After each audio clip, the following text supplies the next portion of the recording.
بسم الله الرحمن الرحيم. ان شاء الله غادي نقوم بشرح بسيط لطريقة تجريب هذا النوع من المحركات.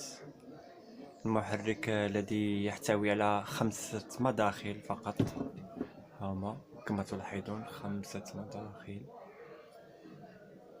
5 فقط كما تلاحظون، 1 2 3 4 5.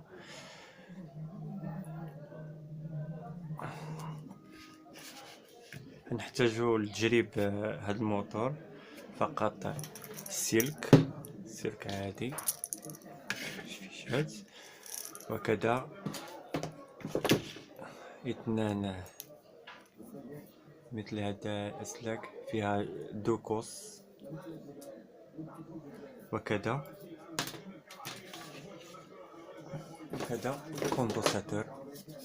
كوندنساتور 16 ميكروفاراد،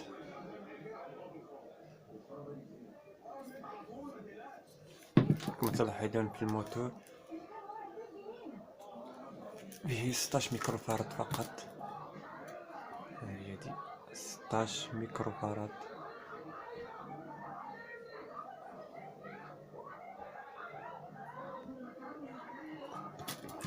الآن نشرح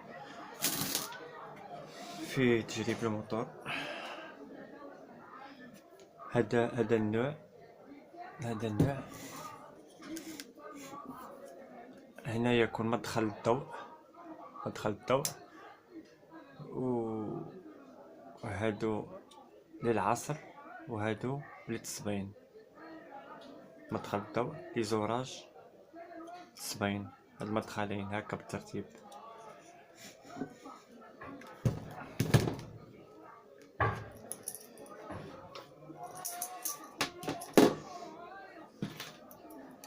الأول نجرب العصر.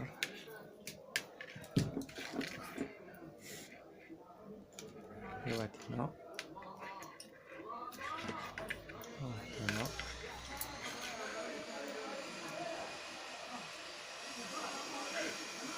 كما تلاحظون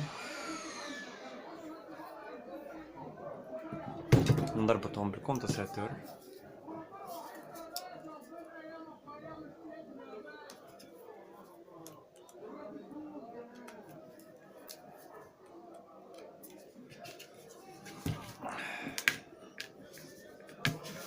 يكفي فقط.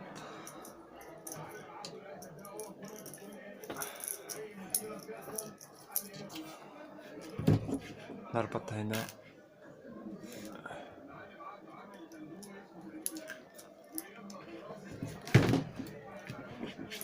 هذا فيش لاطير الأرضي،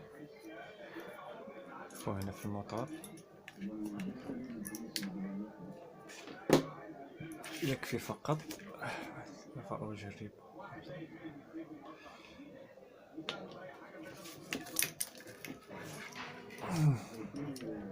كما تلاحظون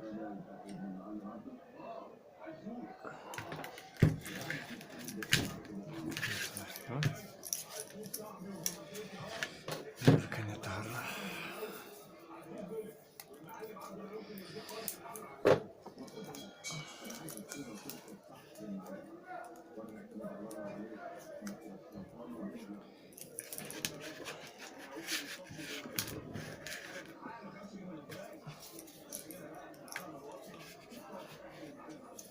ده في الكوندنساتور.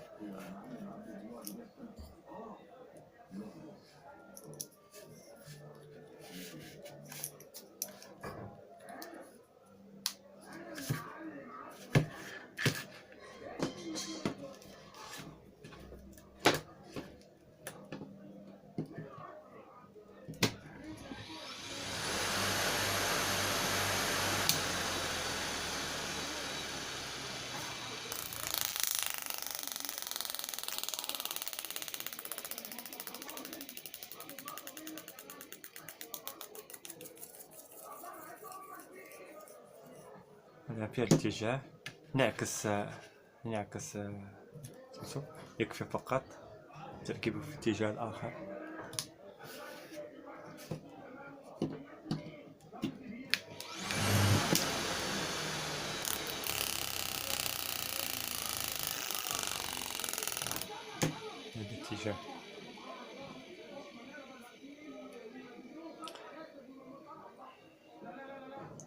الآن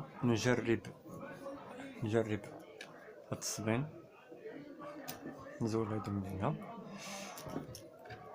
ونركبهم فقط في الأسفل.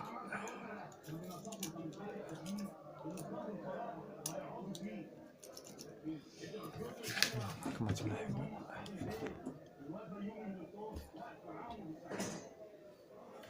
في الأسفل.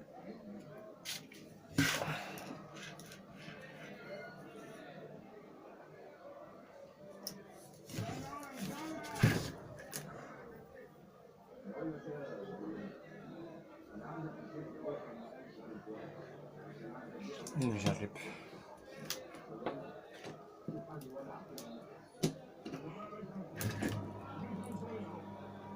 هذا التصبين أو في اتجاه،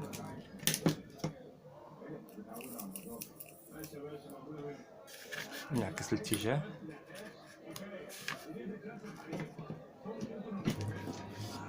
اتجاه آخر.